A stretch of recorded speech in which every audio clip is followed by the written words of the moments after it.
Nima, it is 1 p.m. for you in the afternoon. Do you not have anything better to do on a Saturday? Is this or walking a dog, man? No, I will do the rest of my to-do list as well, but I'd love to have this talk with you, man. Appreciate it.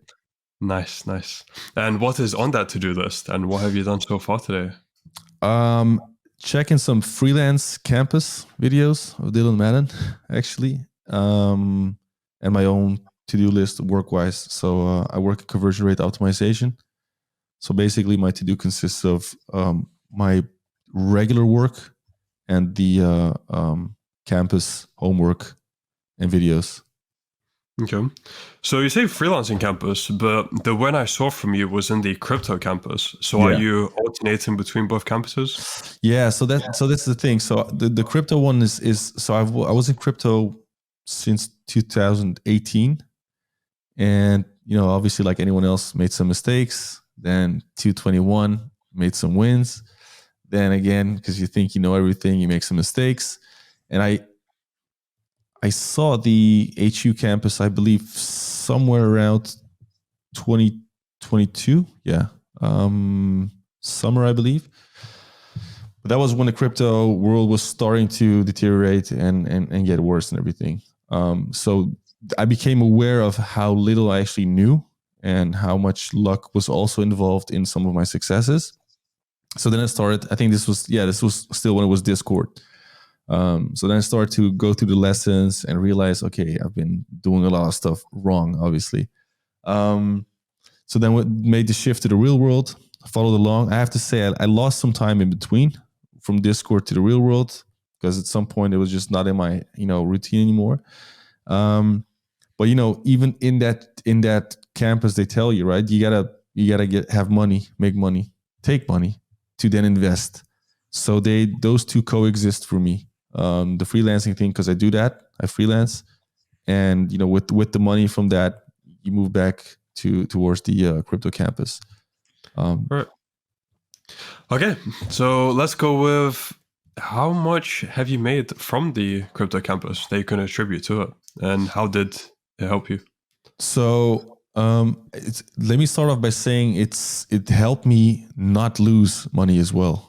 So that's two different things. So gaining is one thing. So for example, last month I gained around 5K profit, but I've prevented, with the help of the campus, prevented losses in the past months as well, which is something that I wasn't even paying attention to before. Whereas, getting out of the market, learning to be in stable coins, learning to basically wait and not FOMO in or not think you should be active in the market. That is something that they teach as well. And that has saved me losing. But in the last month, for example, it's a 5K profit. All right. Very nice. And now, what about your freelancing job? So how did Dylan's Madden's lessons contribute to you scaling it potentially, or in any other ways? So Dylan Madden, so I'm still working on it because I had to, in all honesty, I had a lot of stuff going on that I knew I had to do myself without extra help needed. So I knew some baseline things I had to get in place before I, could scale up or do even better. But one thing that he made me even more aware of is how you can basically create your own, brand and successful freelancing gig, and then have others work for you. So basically, you duplicate yourself, because one thing that you realize, at least I, with freelancing, is your own success can become your own kind of time-wise downfall if you're not aware of how to allocate your time and resources to either duplicate yourself or have someone in place that can do some work for you. Because there's only so many hours in a day, and if it's physically if it's driven by working X amount of hours, which is why I stopped doing that a long time ago, for a majority of the clients actually. But if you manage to duplicate yourself or get someone else to do some quality work for you that you can sell, you can scale up a lot more. So I'm currently in the process of implementing that in my own freelancing world, so I can be less dependent on just the actual hours that's in a day. Is that something you can go a bit more in depth on, how you're delegating or outsourcing, or how you plan to do it? Currently, I'm looking. So currently, I'm looking for. Well, actually, I was looking at someone to find in the Philippines, for example, because I spoke to some other guys who have basically cloned themselves the work that they do, and give it to a specialist in a lower currency or less strong currency country. Obviously, you have some challenges with that. You have to find someone who's qualitatively as good as you are. But what I have been learning, and I want to emphasize for myself, is to create a clear as possible handover draft. So someone knows exactly what to do. Because for what I've heard from other guys that have been doing this, is the way they, even Dylan, is that you have to have a clean instructions on what someone needs to do, because then the room for error becomes a lot less. The margin for error actually becomes a lot less. So that's the one way, and by and doing it by deciding, okay, what are the tasks that I want to get done? So what's the actual output that needs to be done? So the more vague I am, the more vague the output's going to be. But if I can define it as, okay, it's going to be like a report that looks like this and this and this, it contains these things, and here's an example of it, then the other person by default can just compare the output. Right. Just like an AI prompt, the more thorough you are, the better your result will be. It is, yeah. It's actually AI before it got cool. It's a real human, it's real intelligence. But yeah. Yeah. Right. Okay. So how different in your eyes have the lessons been, either from Crypto Campus or freelancing, compared to what's out there on the internet? Man, it's so okay. I'll start because I can understand if people just gonna say it's amazing, it's great, and then you can still be like, okay, so why? So the level of practicality is insane. So, and now I'm gonna reemphasize that, is generally speaking, when someone teaches you something or you learn something new, it's quite vague. It's if compared to YouTube or something, someone tells you, okay, if you do this and this and this, you'll get to X result. You don't even know if you get to X result, because that person on YouTube might be selling his own brand. He or she gets money through views as well. So saying something that people want to hear, which connects to the next part, is saying things that people want to hear. I think in the campuses of the real world, you're not necessarily hearing what you want to hear, which is the good part. If I take crypto as an example, one of the first things you learn when you're inside the campus is that you are an idiot, basically, because you learn what kind of stupid things the stupid people do, and then you recognize, like, hey man, I've been doing that. So I guess I'm one of those stupid people. They don't sugarcoat it, but the sugarcoating, or the give everyone a medal type of society, it's not present there. They give you what you need, not necessarily what you think you want. It's very practical, and there's a huge, just a group of hungry people who want to get better and get results, and then they share the results as well, which is like a vicious circle, because then you get motivated again by seeing other people succeed doing what they've just learned. And I don't think anything else exists that is like this, because, and if I can continue, the reason why I don't think it exists is because the majority of people have a hard time sharing anything worthwhile that can get you success, because the majority of people don't want other people to be successful. Because if they figure out, so even I give you an example, some people, when they discover, for example, a source where you can make money, even if it doesn't cost them anything, but you're just going to make money with them, they don't want to share it. So it's an ego thing. Whereas in these campuses, you have people who have the money, who have the resources, who have the connections, doing all the work to get you on that level. And that's very unique as well, because the majority of people can't be bothered by helping other people who are, lower on the monetary classes as they are, for example. Right. So why do you think that is the case, that they're providing all this value within the real world, and all for $50 as well? Like, why that price point, and why provide that value? It might sound too good to be true. So why do you think they charge $50, and why do they provide all that value? I mean, I can only think of why I would do it like this. It's accessible to everyone. So if it becomes a very expensive thing, it can sound like any other, network group type of thing, which is only for people who already have success. I think the whole core message is that anyone and everyone can have success, considering as well that some people live in countries where the economy is way worse than, for example, in a Western European country or America. So if it would be too extreme in terms of price point, you would exclude a lot of people by default. And then it would make the message as well less believable, because you say, okay, it's for everyone. We want to help everyone. I mean, everyone who wants to help themselves, obviously. But can you say that it's even too little once you're inside and you're making money? Yeah, you can say it's too little. But then again, if everyone says that once they're inside and see the value, but to get there, it's just a small step to take. And I think, especially having, for example, knowing that the majority of people think it's too good to be true, it's the good thing to just have them take a small step. And I think the $50 is a small step. I mean, you go out at McDonald's once or twice and you hit the 50 as well. So, what's the risk in that sense? I think only your own ego and your own, you thinking you know better can hold you back. Because trust me, man, just a bag of groceries these days is $50. Right. Okay, so great answer from you. Now, I'd like to go a bit on a more personal note. Has your average day changed at all since you've joined the real world? And if so, how different is it now compared to before? Yeah, so one thing that has changed is I spend time it's like a habit and routine to read through things. So even if I'm not doing actively like video lessons, just reading. For example, I'll give you an example right now. The trading analysis. There's a daily video coming out. It's usually like around a half an hour. Sometimes it excludes a lesson. There's chats going on of people explaining things, people having discussions. So I've noticed that by just being present in the real world, just being present, reading stuff on your phone, having it open on the computer, you're getting some input. Like even if you're not actively doing a lesson, you're getting some stimulus. You're reading something new. You're learning something new. It stays top of mind. The subject, whatever you're doing, stays top of mind. You're more aware. And if I can give like a crypto example, if you read on a daily basis some analysis, like see a video and read about the analysis, and you understand what's going on in the market, and then when something happens in the market, you're not surprised.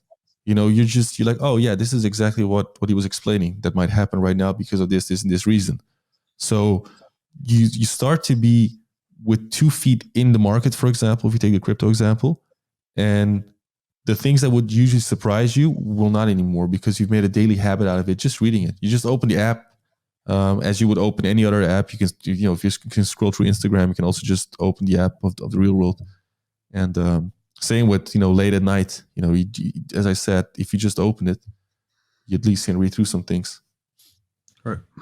What would you say has been the biggest challenge you faced when you first started out in the crypto campus, outside of what you said about being quote unquote an idiot?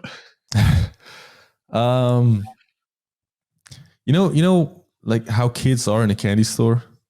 It's super ADHD. Everything is colorful. Everything is nice. So within the campus, you also have different trajectories, right? So you have trading and you have investing, and they tell you as well, like those two things are different, separate. One focuses on short-term trading, scalping, the other one on medium-term swing investing. And you have this back and forth of I want this, but I also want this, but I also want this, and I also want this. And sometimes even try to, again, against their advice of don't mix up the different strategies. You think, but what if I take this from this side and this from this side? I can make like a super strategy. So you make those mistakes as well. I think the challenge is to have a clear-cut focus on which path you want to follow, especially with your money as well. So where do you actually put your money in which part of the campus? And then and then consistently doing that one thing. So I've found I do now the medium term swing investing, but I do watch the analysis of the trading. So I don't actually do that actively, but just watching it to learn the reasoning behind it. So I think, and in general as well, if you take it broader than only the crypto campus, it's again the kid in the candy store. So there's so much stuff, especially if it all interests you. I have an e-commerce background as well, so if you see e-commerce, you see drop shipping, you see freelancing, crypto, you can be like, oh, I want this. This sounds good. This sounds good. So you have to narrow it down for yourself, because it's all pretty amazing. And yeah, there's so much content in each campus as well that it's usually not worth to deviate from one to try chase that. There's like golden object syndrome, maybe it's called something like that, where you think, what if this is better? What if this is better? If you just solely focus on one campus, I mean, you will find success through it if you dedicate your time to it. Yeah. That as much as it sounds like a luxury problem, I definitely think that that's a challenge. So I've also sometimes deleted other campuses so I don't see them, like on the left side. Especially back in the days when it was Discord, where you had the notifications pop up, and I was like, okay, this is way too much to stay focused. Yeah, so it's a luxury challenge to have. Other than that, any other challenges that I can think of? No, I believe just consistently being present. You don't need to like actively type stuff out. You can just, as I said, consume content, learn and read. But that's solved by having a great app that works perfectly fine. And in all honesty, when the switch was made from Discord to the new platform, I had to get used to that, because I was so used to having Discord open, and then it moved around. But now that's also solved, so I wouldn't know any other challenge than the luxury one. Okay, cool. Now, moving on to, what have been the 3 biggest lessons you've learned from your time within the real world? You don't need to reinvent the wheel.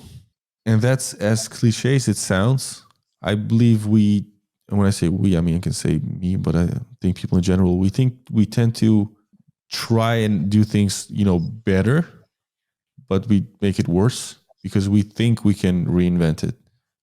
So one big thing is just listen and follow. And I'm not saying like blindly follow, like listen and understand, and then follow that path of logic and that wisdom that's laid out for you, instead of trying to override it with your own experiences. But what if this? Because it's very simple. If you knew better, you would be in a better situation. So for whatever reason, you don't know as good as you think you know, or there's some gaps in your understanding that has caused you to be where you are. So that's one thing. A lot more is possible than you think, or than you tend to want to think or believe. So that's also a big one. If you see how much success and actual monetary gain or fitness gain people are having that are very humbling as well when they're younger than you. And when I say younger, I also mean like less life experience, because someone can be very more mature for their age, etc., etc. But that is just because, again, point one, they put in the work and they followed the wisdom that was laid out for them. So with that, a lot more is possible than you think. And to finish off, then I think the third thing is that it's humbling, because even with things I said with crypto, even things that you had some success with, by seeing how many things to improve you still have in that regard, it's a humbling experience, but it makes you more hungry as well. You get this like, shit, how could I have been so stupid? I remember watching, I'm not sure if it was Michael's content, or actually I think both Michael and Adam's content, in the basics of the mindset of, actually back then it was also Dan was also present, regarding the mindset of the crypto investor, etc., etc., and don't be food for whales. And then going, reflecting back on some decisions that you made, you're like, how could I have been so stupid, man? Well, you said it with a smile because you realize that you were really stupid. And it's okay. But you thought, and this is the part, you thought you were actually doing good. You were outperforming some other fellow stupid people. But that still made you like the smartest guy in a stupid class, though. And now you're being brought up to a class of geniuses. And you're like, okay, I'm fine with being the stupid one here, because the level is so much higher that I'm gladly be stupid in this one, but not in the other class. Mm. So I loved how you put that. Now, what you said for your first point, don't reinvent the wheel. My experience with that is, yes, learn from the people you can, the best people you can, learn from them. And only after you've actually learned everything you can and implemented it for a while, then it's worth potentially starting to do something of your own. but definitely not before then. So only when you have a really good grasp of it, when you've learned from the best, then you can start maybe trying to do something of your own. Yeah, and they actually promote that. So to make something clear for those listening that don't know exactly how it goes, they're not saying blindly, that would have been just like any other university or school then, blindly follow what I say. No, but as you stated, they bring you to a baseline level and knowledge and understanding, which is very high, that baseline. Unless you're pretty successful in that, regard of the campus yourself, you have a lot of upward trajectory to go to. So, but once you are there, from there on, by learning from them, they actually, they stimulate you to think for yourself. So that's an important point that you made. It's not some kind of just follow what I say. Not at all, actually. They explain why certain things are the way they are, and obviously you're invited to think about certain things, and if you can improve them, do it. But make sure you get on that level first, that is the baseline success level and understanding that they have, that they can teach you, before you can surpass the master in that regard. Because again, it will be very stupid to think you know better before reaching that level. Then again, you're reinventing the wheel, thinking you know better, and you turn out to be just same place you were before. Mm-hmm. Cool. So since you're on this trajectory now and you have all the resources available to you and the things you're trying to implement, where do you see your life heading in 6 months to 1 year? Well, I actually gonna double down on the investing. And as I said at the beginning, the freelancing thing is I wanna improve on that as well by duplicating myself, as I said, so I can make it more scalable. Because currently it's limited. So the two paths I'm continuing to take is, especially with preparation to the next bull market that's going to come. Let's say, I don't know if it's a year from now, peaking in 2 years from now. My goal is to be as knowledgeable as I can be during the height of it, actually before it already. So right now, when it's kind of still calm and easy, I'm doing the lessons, going through everything to make way better choices the next time around. And at the same time, where does the money come from to keep investing? Focusing on the freelancing campus to expand on that and scale that business up as well. Okay, and on again, more of a personal note, has Tate had any kind of impact on you? Tate has a great impact, man. Tate is, it's funny because I was watching a YouTube video the other day of someone that was it was just Pretty Things with tutorial shooter actually, and they were discussing how people can even be negative about the guy, and I do understand that because people are very short-sighted, but he has been extremely, because I got through this whole real world thing via him. Obviously, he's a man that wants the best for everyone, who sincerely he work. You can't find a better role model anyway. And if you think you can, you don't know him well enough. If you find a man that's as hardworking as he is, taking care of, he's a spiritually very strong guy, mentally, physically, financially, in terms of his values, the values that he lives. So in all ways, he has been, and I got to this via the videos. And I remember, it's funny because I remember it was when I got to know him, on the internet. It was like before he got super famous. I think it was like I was slightly before the curve. I saw a video that was called "The Most Toxic Masculine Guy" and it kept being promoted on my feed. And I was like, I don't know this guy, but I kept seeing a photo of him and Michaela Peterson just pop up. I was like, I don't care or know. And at one point I just clicked on it, and it was an interview, I think at Fresh and Fit.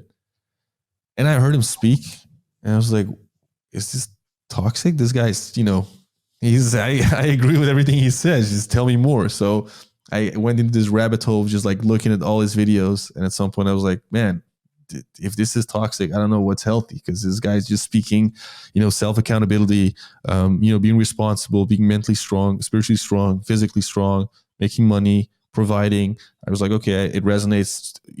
A lot of those things I already had. I was living it, but like to a smaller extent than I can possibly do. And he was the epitome of it in terms of he's doing all that times 1,000. And he's there to actually inspire and tell, especially also in regards to his view on societal issues. because usually when this is a huge rant about Tate in positive sense, but usually people who inspire are just inspiring in some aspect of life. You know what I mean? They're either like financially well off and they can teach you something about finances. They're either physically well off, they teach you about fitness. They're spiritual beings, so they teach you something about spirituality. But with Tate, it's like this all-encompassing thing. Added all the knowledge about societal issues and the way he triggers you, me at least in positive sense, and everyone else who's positively influenced by him, is by giving you a reality check. And that's, I think that's why also the majority of people who don't like him is because they like to stay in their fantasy bubble where they can just be victims of whatever. But to me, it's been a very, and still is, an incredibly inspiring human being. And yeah, completely agreed with it, everything. So nothing to add from my end there. And that is most of my questions for you as well. So to end off, for people who are still unsure about joining the real world, maybe they're thinking it's a scam for those $50, what advice would you have to them?